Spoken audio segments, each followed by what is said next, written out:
Hi everybody, it's Anne. Welcome back to Art on the Creek. Thanks for joining me today. We're in my home studio in Parker, Colorado, and today is a really fun day because I am kicking off another set of 15 beginner watercolor lessons. Most of the pictures up here behind me are from the previous set of lessons, and I will put a link to that playlist in the description below this video. But for now, let's go ahead and take things off of this wall so you won't see them next time because we need to start over. It's time for round 2 of 15 beginner lessons in watercolor. Are you ready? Let's go check it out.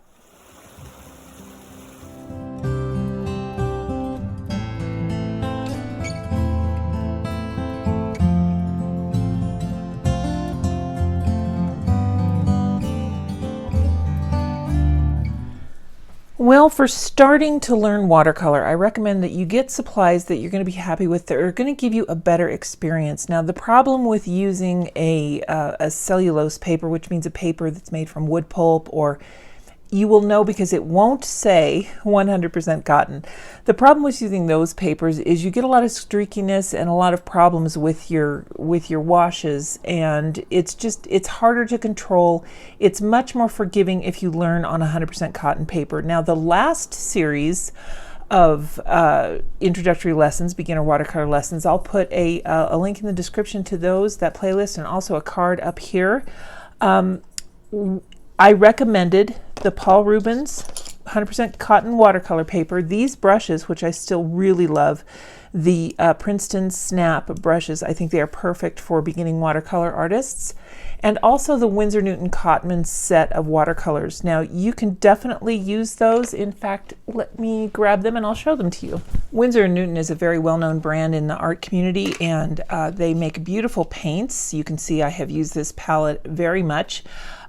This is a set of 12, and you get very vibrant colors, and you've got the Winsor Newton name to back it up. Now, they have their own light fastness rating for this particular set. It's proprietary, but I would definitely trust it. It is quite good. And the thing with these half pans is that you've got enough room in here to add 12 more. So if you wanted to segue into a professional set, the thing I really like about this one too is that, let's say you are painting along and you use it and you realize that you're going through one color in particular, and for me that's ultramarine blue. Well, you could get yourself some half pans that are empty, or even full pans. Full pans fit in here sideways. These are this way, the full pans fit this way, and they'll take up 2 of these prongs. You can segue into professional grade paints that way. So, or if you find a color that you really want but you don't have, you can certainly add those in as well. So this is the Winsor Newton Cotman set. Really love it. Still recommend it. Absolutely wonderful. But this year I wanted to try something, or this section rather, it's still the same year.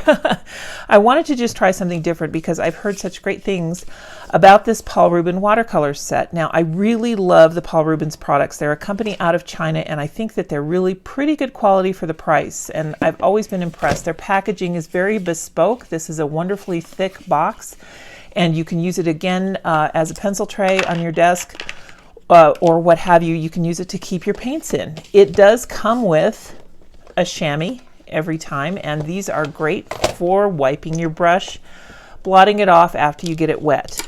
Let me just set the brushes aside here, and I will fold this up, put it in the box. So this Paul Rubens watercolor set does have a pink tin. It comes with, now I've already opened this, it comes with a swatch card. For the Winsor Newton one, did it come with it? No, I made that one. So the Winsor Newton one did not come with one, but this one you get twice as many colors. It's a little bit more bang for your buck, and I think if you're starting to learn watercolor, it's just fun to play in color. So for that reason, I think that this is a really good budget brand to recommend.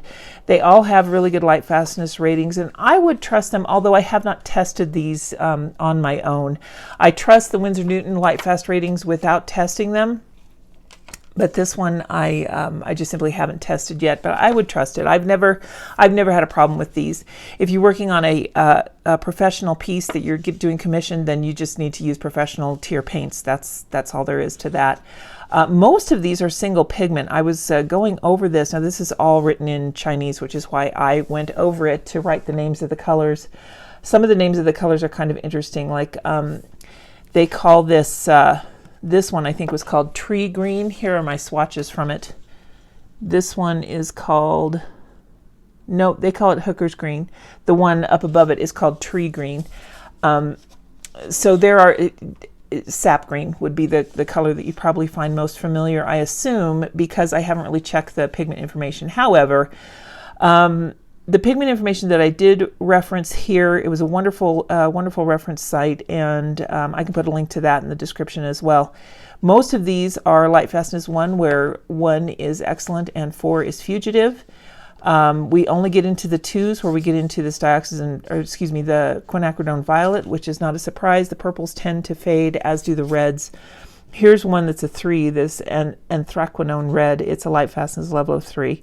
So for our purposes, for what we're doing to learn watercolor, I just think this is really nice. And when this set is packaged, it comes in all these different colors, but I don't know if you can buy them individually. I just don't know. I'm sorry.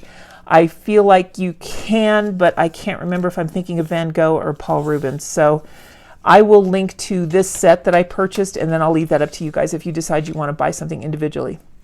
So I've used this set. This is after we've done the painting that I'm filming this portion for you, but all of these pans will come individually wrapped. Now, one thing I want to show you, for instance, let's take one of these pans out. This is a half pan, and let's just compare it to the size of the Winsor Newton half pan. If I can get one out easily here, yeah. So you can see it's a little bit bigger. You are getting just a little bit more paint. You know, there is a standard sizing for half pans, but one of these companies is Chinese and one of them is made in the UK. So that could be the difference right there. But for just a little bit more paint and a little bit less money, you're getting twice the paint plus more paint per pan. So if you didn't want to start with the Winsor Newton Cotman, and if you want to start with just school supply level paints, that's absolutely fine too. But I just wanted to introduce to you this other brand here. This is what I'm going to use this time. And so you're going to need some type of set of paints to do the beginning watercolor lessons. You'll need brushes, and I definitely recommend these. You're going to need a pencil. Any pencil will do. And you will need an eraser. And if you do get an eraser that you can just rub with, I recommend these high polymer erasers because they won't tear your paper and they won't leave smudge lines. This is the one I really recommend, though. It is a putty eraser, and it's kneadable. If you just look in your art store or online for a kneaded eraser, like you knead bread, this is how you clean it. This is how you get it warmed up to use. And they're very, very lovely because you can roll them across your paper and gently lift some lines. This block of paper is excellent. I highly recommend it. It's 100% cotton. Again, it's Paul Rubens. And are you ready? Let's get to it. Let's do some painting. Here's the good paper.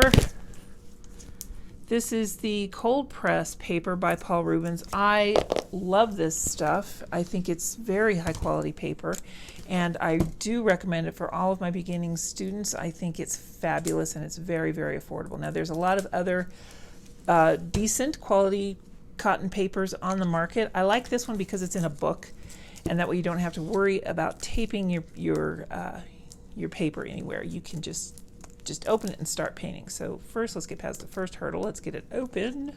This comes in a 2-pack. It's also incredibly affordable. Now, this is only a 5x7 size, but perfect for making greeting cards or making little paintings to give as gifts. Perfect when you're just starting out. I really love the 5x7 size. It's also really great for plein air because you don't have to do a whole lot. You can just start off small, and there you go. Now, this is just a protective piece.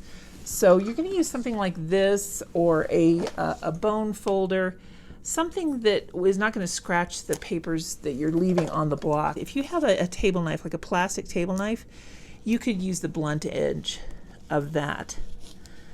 But I have used a metal palette knife before to remove these, and the metal has left scratch marks on the paper that's underneath, the one that I want to use. So just be aware of that. Be careful. Could happen. All right. Oh, this is going to be fun. You're also going to want some clean water, and I'm just using a low-tack masking tape here to create a nice border so that when the painting's done, we'll have a nice white edge. All right, so in our reference photo, what we've got is an apple that's in focus here and then a few that are out of focus behind. In the video description below, I will have a link to this photo, which I found on Pixabay, and I will also have a link to a Dropbox rendition of a PDF of a line drawing. If you want to just trace it, you can do that. But I've got the photo in case you want to actually draw it. And I'll use that kneaded eraser to just roll over those lines to make them a little bit less noticeable. All of that. So the first thing we're going to do is just get our brush wet, and we're just going to make this paper wet. Now when you're wetting your watercolor paper, you want the water to be even. You want it, don't want to have any puddles. You just want there to be an even sheen.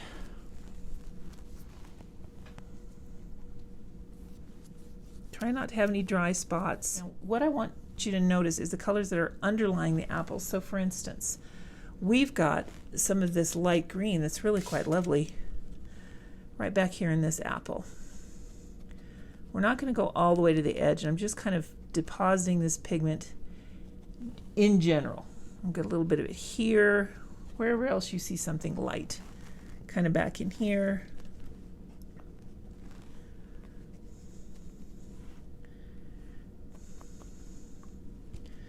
And let's go ahead also in with this, the lightest yellow, the Hansa yellow light. And let's get some of that going as well. Put that down here. And right next to this one. Okay, now for our apple, I think I want to use this Perylene Scarlet, and I'm going to use it over here. I'll mix that up. It's a nice pinky red, and I think that these apples have some really nice tones to them. So using your biggest brush, we're just going to kind of fill this in. Try not to add too much water. You've already got water on your paper, so we don't want to add too much. You can paint right over where you're going to put the stem, because the stem will be darker.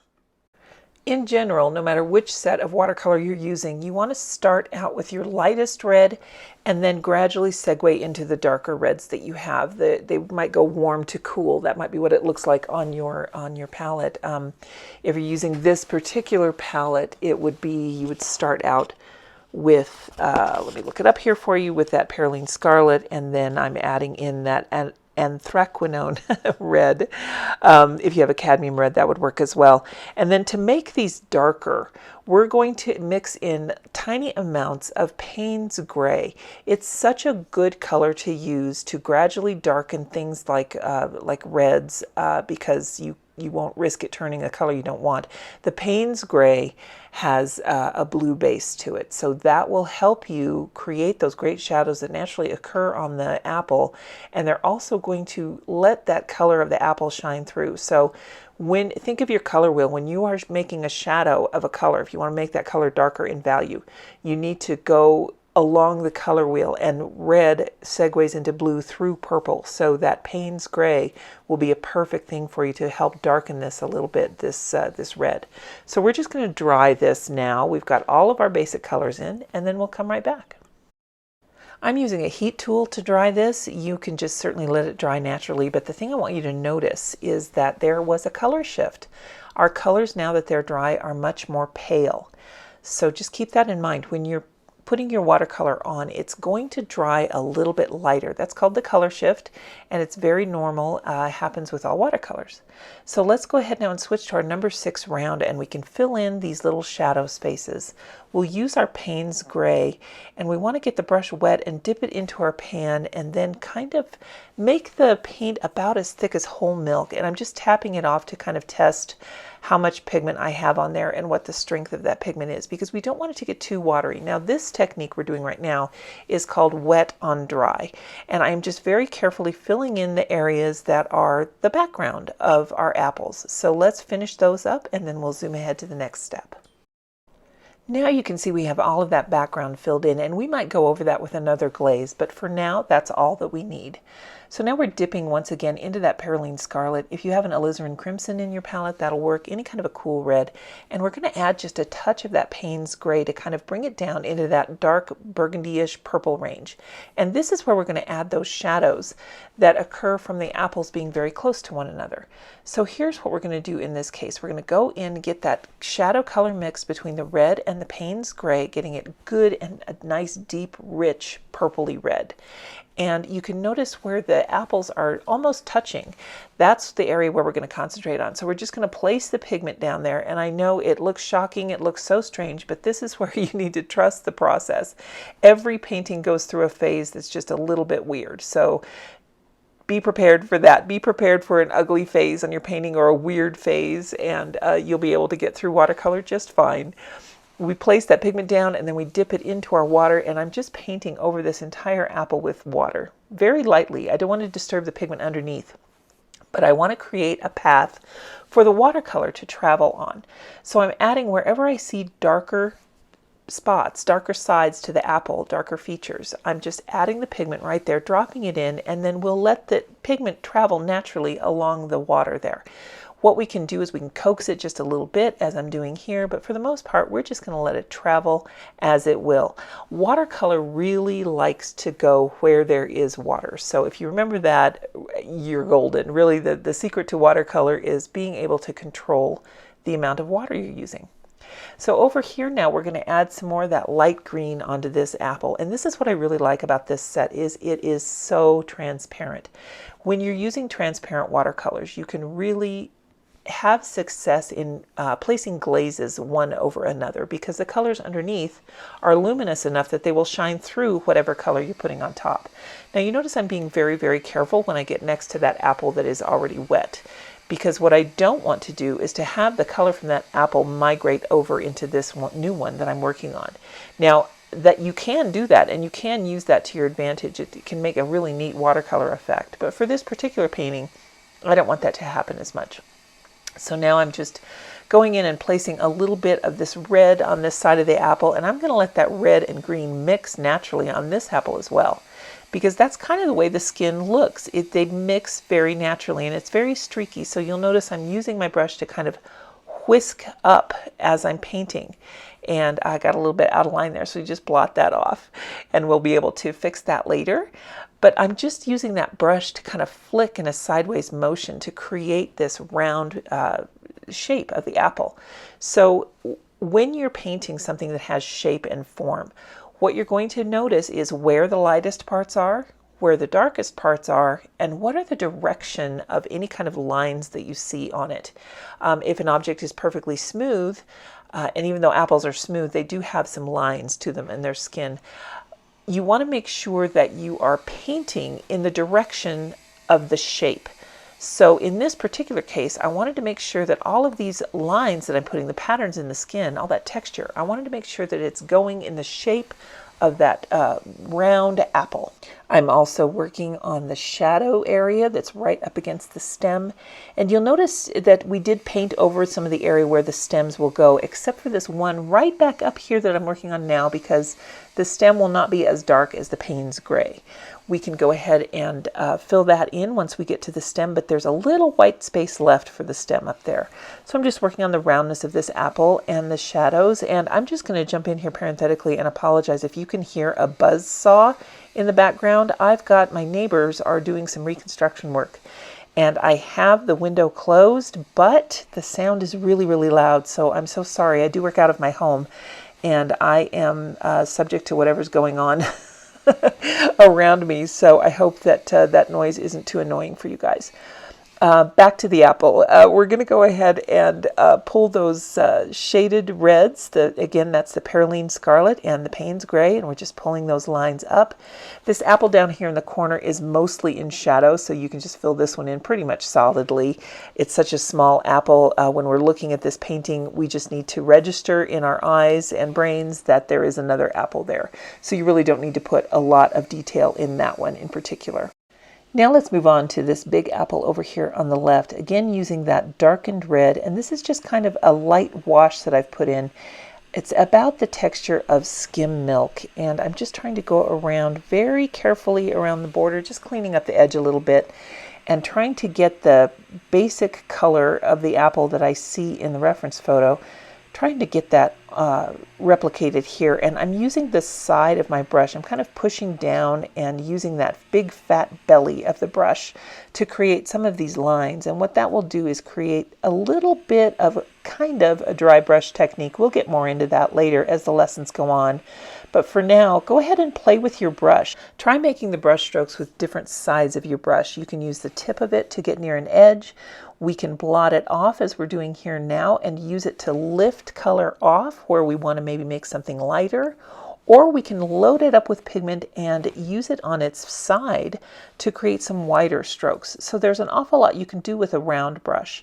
And I would encourage you to just go ahead and play. And on a painting like this, something like apples, you're working with things that are about the same shape in every single one of them. And so you can really kind of open up and just be free. Just kind of figure out what it is that you want to convey in your painting. You don't even have to use your round brush for this segment. You could still be using that the flat stroke brush. You probably will want to switch to some type of a round brush for the stems. But other than that, you really could do this entire painting with that wide flat brush.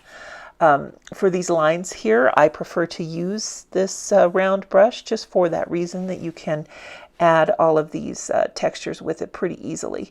And you'll notice I'm taking the yellow and putting that pigment in over some of the wet red pigment, and that's a neat tip for you too.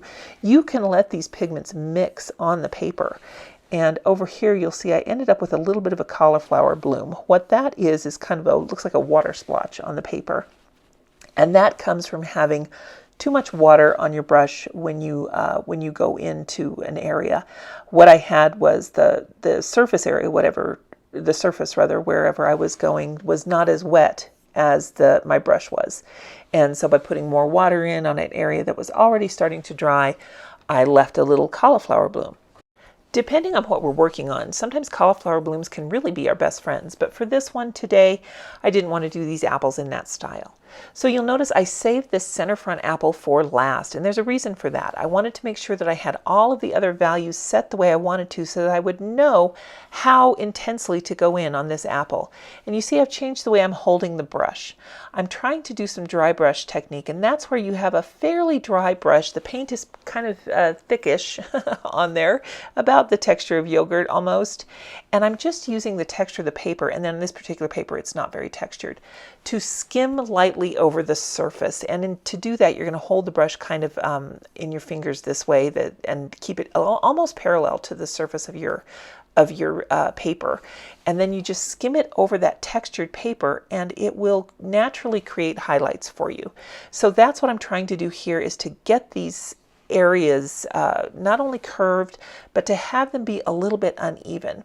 So now I've gone in with a very dark purple. You see that the Payne's gray mixed with that Perylene red. And I'm just going to add a little more red to it here and pull that up, because there is a shadow down there. But I want to make sure that it's not too deep. So now I'm letting that segue into some of that Perylene scarlet and bringing that up the apple. So the darkest part of the apple is going to be kind of toward the bottom and in the front. And then I've got a little bit of green there on the top left side, and there is a small area where it's going to be casting a shadow on the apple to the left. So all of these shadows, all of these lines, you kind of want to be aware of them throughout your process. And as I've changed the brush strokes now to be able to kind of use the brush like you would a writing implement, I'm just making sure that I keep that curve on top of the apple. So let's go ahead and move forward to the stems, and we are almost done. Now before we actually get to the stems, I did go in with some Payne's gray and kind of make sure that the background was the way that I wanted it. So if you want to take the time to do that, that would have been the time. And make sure that you use a dryer or heat tool, or let it dry on its own, so that this next part you're working on a completely dry surface. I'm mixing that light green with kind of a burnt umber, And I'm going to go in and make some of these apple shadows a little bit more defined. Because when I look at those apple shadows in the cleft where the stem is, I can see a lot of green, I can see some brown. It's not just a flat shadow color. And that's something that when you're painting, you're going to want to keep a very close eye on, is the colors that are within your shadows. Typically, they are the colors of the item that's in shadow, and it's just a very dark value of it. So keep that in mind. There's also might be a little bit of a reflection of an item, whatever's casting the shadow.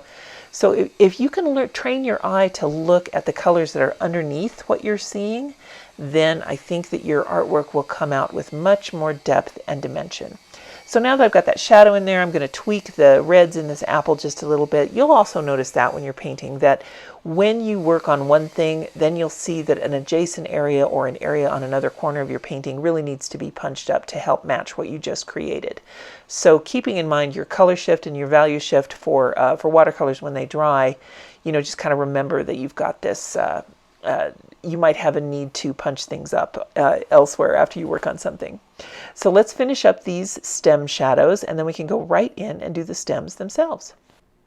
Make sure that your painting is dry once again, because we just added those shadows right where we're going to need to paint.